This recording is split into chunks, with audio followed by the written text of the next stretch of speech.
Hi, I'm Steve Koski, host of Papa Steve's Rebel 1100 Garage, where we show do-it-yourselfers how to maintain your motorcycle. Let's get greasy.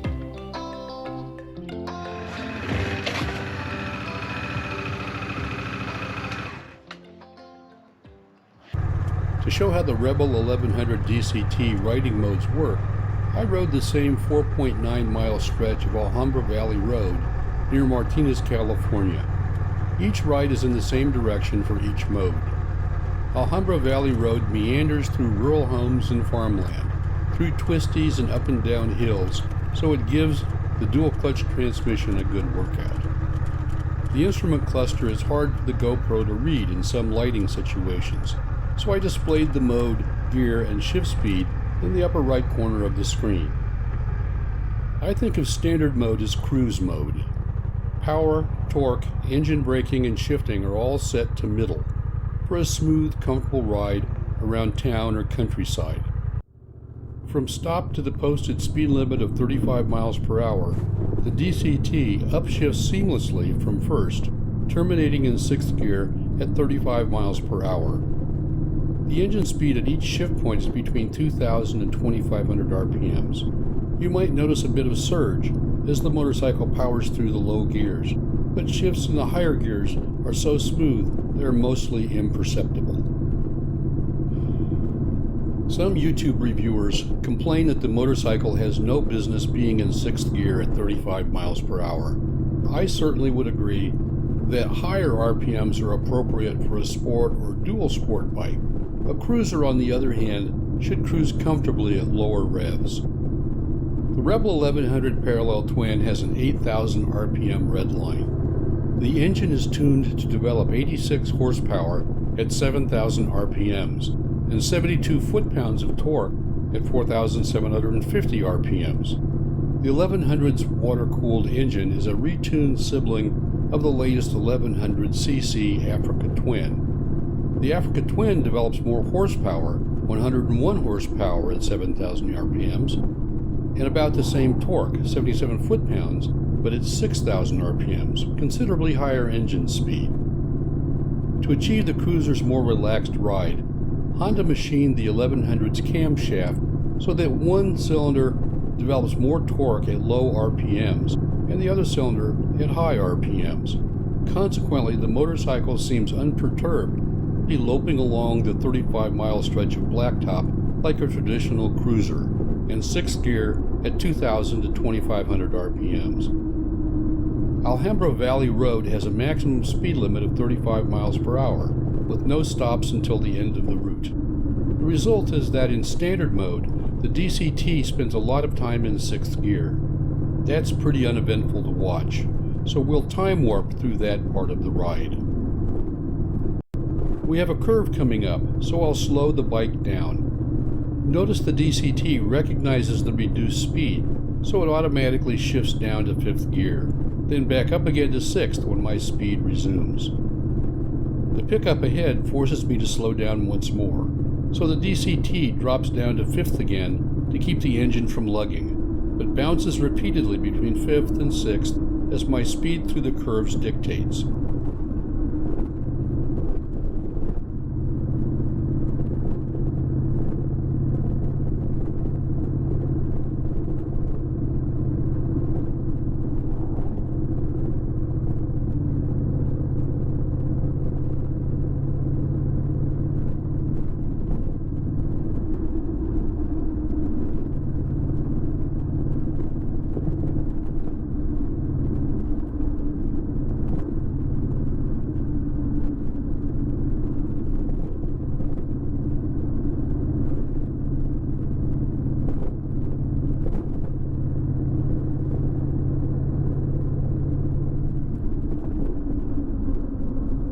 Even dropping into 4th when the truck slows down, then pulls over for me to pass.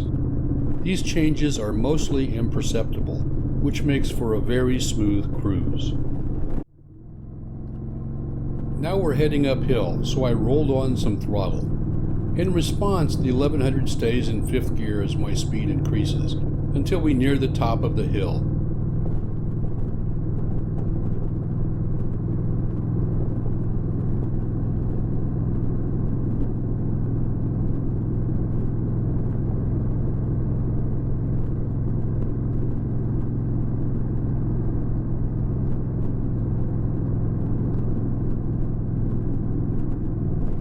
the demand on the engine falls off and the DCT shifts up to 6th. As I slow to round the curve, the DCT shifts down to 5th.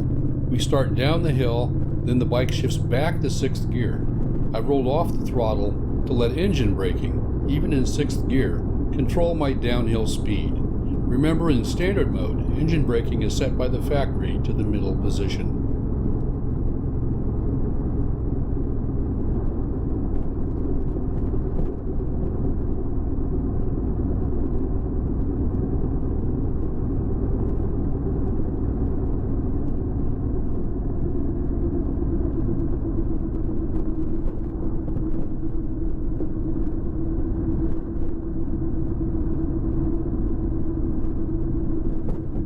I'm keeping my speed up above 35 miles per hour, and the road is fairly flat, so the DCT will stay in 6th gear until I approach the end of my run.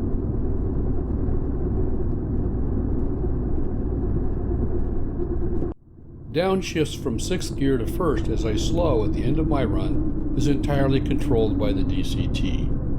Now we'll return to the same starting point and demonstrate sport mode. Sport mode encourages a much more aggressive ride. Power is set to maximum, torque or traction control is set to low, engine braking is middle, and the DCT is set to shift at the highest RPMs of the 3 factory modes. The first evidence of sport mode is the increased speeds for the shift points from stop. On our route, the DCT shifts into 2nd gear at 18 miles per hour compared to 15 miles per hour in standard mode. 3rd gear in standard mode kicks in at 20 miles per hour. However, in sport mode, the DCT doesn't shift into 3rd gear until 35 miles per hour. The difference in engine speed is stimulating.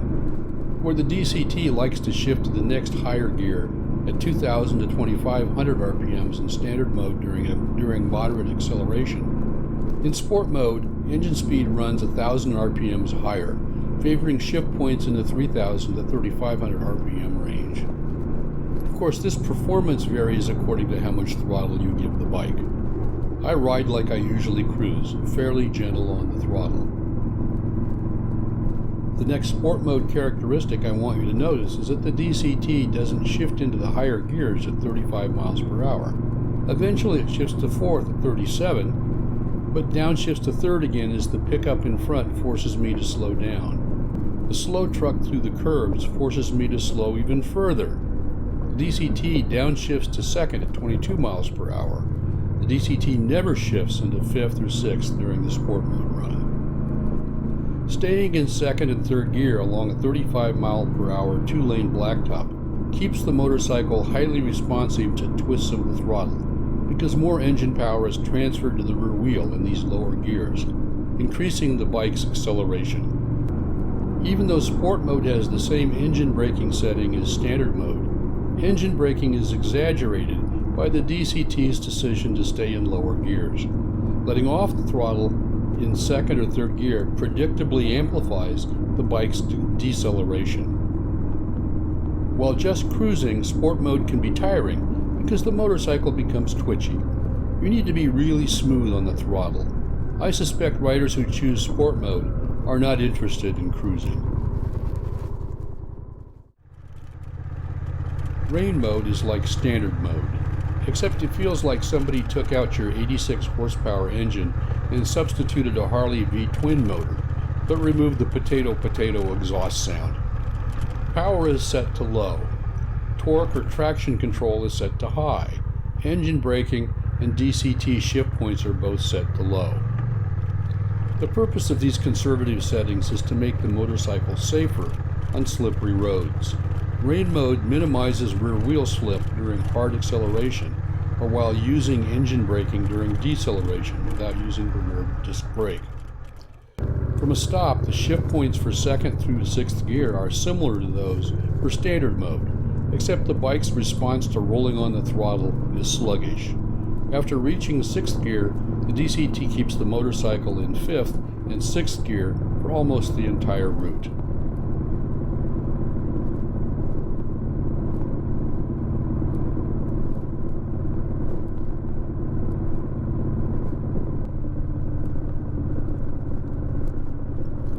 exceptions are the climb up the hill just after midway, when the bike downshifts to 4th gear. I'm speculating here. The reduced engine power in rain mode in combination with the 1100 internal sensor tells the bike that it needs the power from extra RPMs to avoid lugging the engine.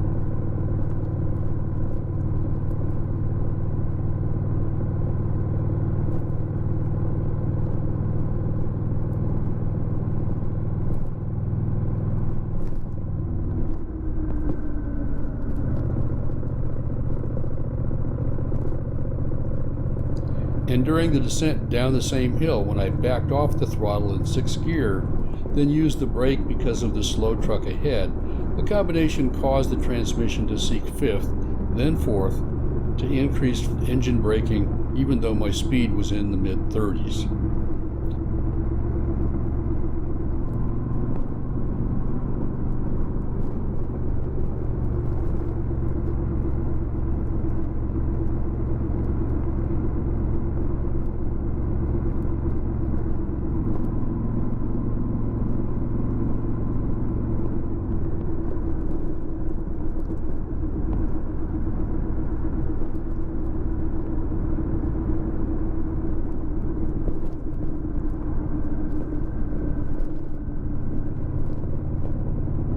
The DCT shifted up to 6th gear at the bottom of the hill, then stayed in high gear until I reached the end of my run.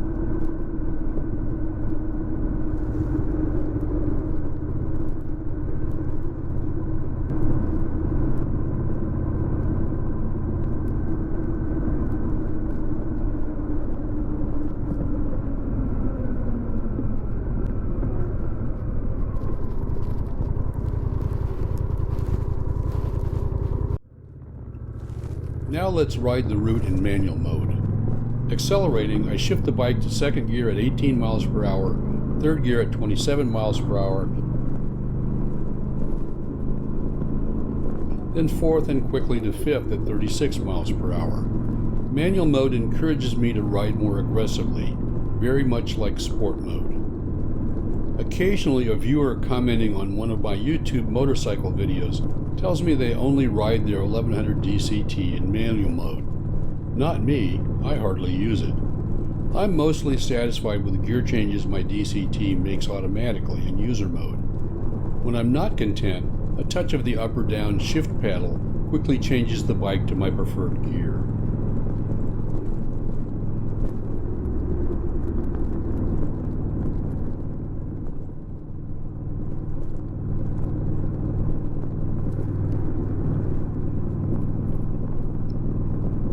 A curve is coming up, so I downshift to 4th.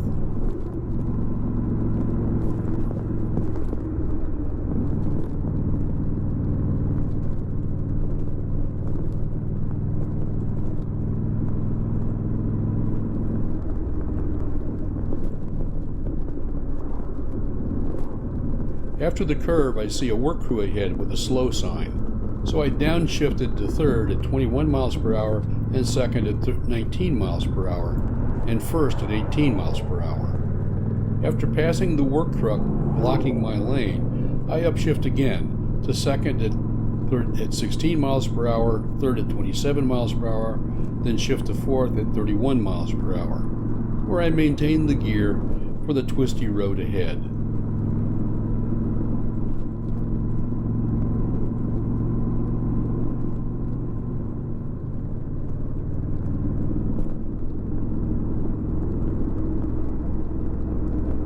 A series of curves coming up requires a slower speed, so I shift down to 3rd again at 32 miles per hour.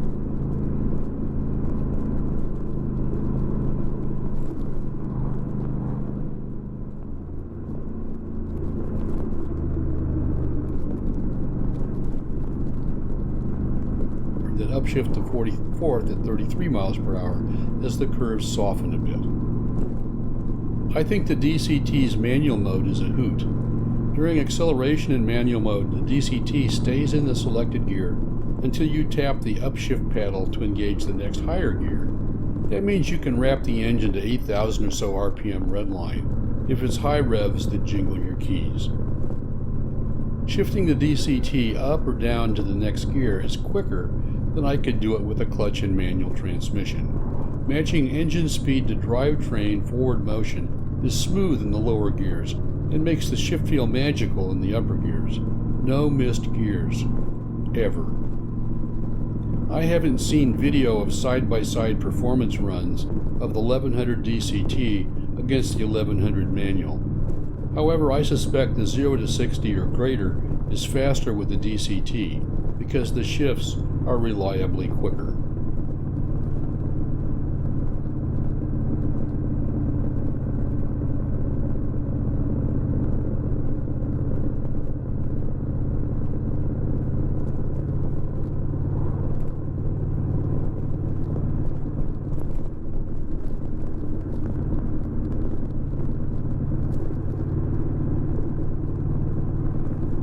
As the road straightens ahead, I shift up to 5th at 31 miles per hour, then down to 4th at 29 miles per hour to negotiate the curve. The next curve, this one at the foot of the hill ahead, signals the need for an even lower gear. I shift down to 3rd at 27 miles per hour.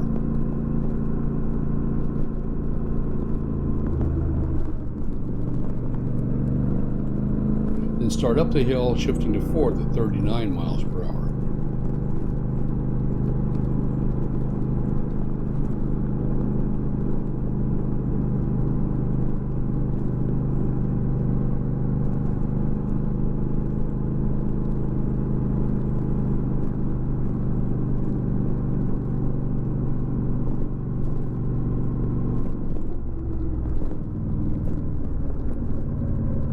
During deceleration, you can manually downshift to take advantage of engine braking, or you can just use the disc brakes and let the DCT downshift for you, seamlessly changing to the next lower gear before the motor drops to near lug speed. I shift to 5th gear at 42 miles per hour soon after starting down the hill. Engine braking is sufficient to control the descent of the motorcycle. At the bottom of the hill, the blacktop curves sharply to the left. I shift to 4th at 38 miles per hour and quickly to 3rd at 37 miles per hour to slow the 1100 through the curves.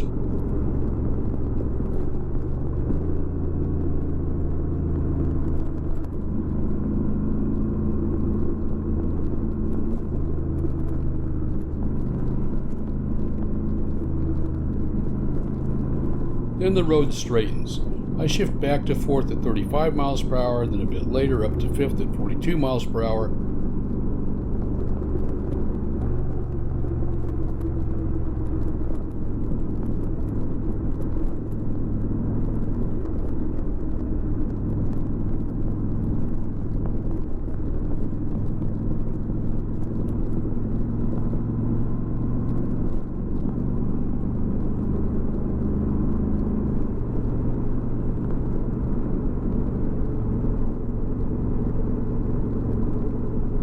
Then again to 6th at 45 miles per hour. I feel like a scofflaw now on this 35 mile per hour country road. The transmission takes over downshifting when you brake to a stop. The DCT never lugs the engine by letting the RPMs drop too low for the gear you're in.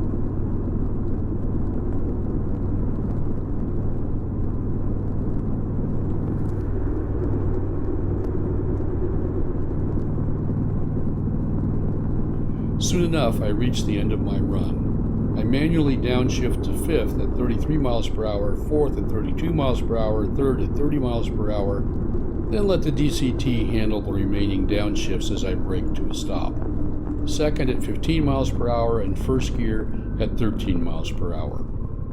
Foolproof. So riding in manual mode is much different from being in automatic mode.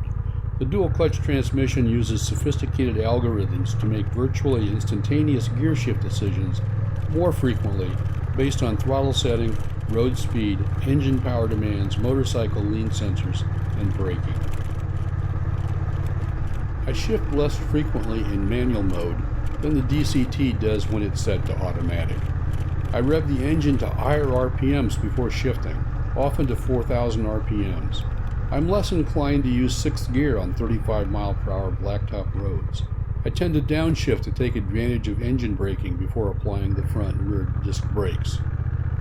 I'm a 70-something codger, so I prefer to ride my 1100 DCT leisurely when I cruise. I confess to being lazy enough to want the DCT to shift automatically for me in user mode.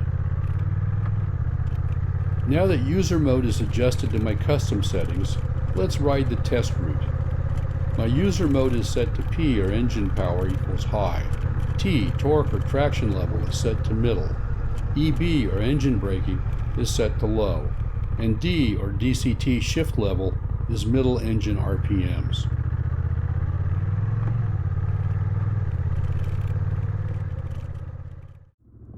With the engine set to maximum power, acceleration from a stop is muscular and confident. The transmission powers through shifts, second at 13 miles per hour, third at 20, fourth at 25, fifth at 33, and sixth at 37. For the rest of the route, the DCT stays mostly in fifth and sixth gear, shifting to fifth whenever I slow the bike for a curve, then back to sixth.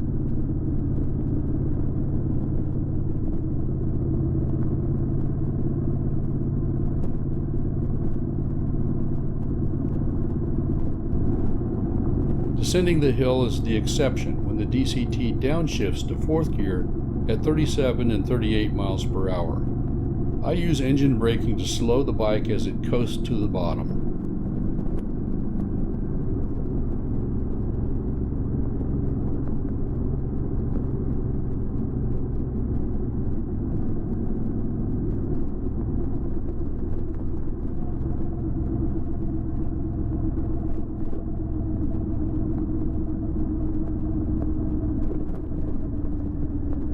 Going into the S curve at the bottom of the hill, the 1100 shifts to third at 30 miles per hour, back up to fourth at 36, then quickly to fifth at 38 miles per hour, where it finishes out the run.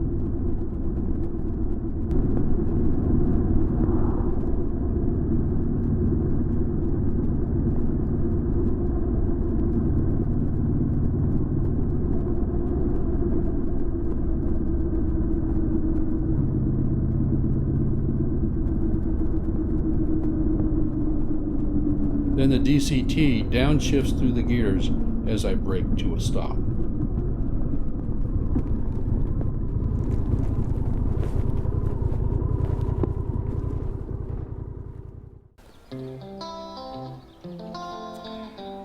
I hope you found this video helpful. I'd be delighted if you would subscribe to Papa Steve's Rebel 1100 Garage.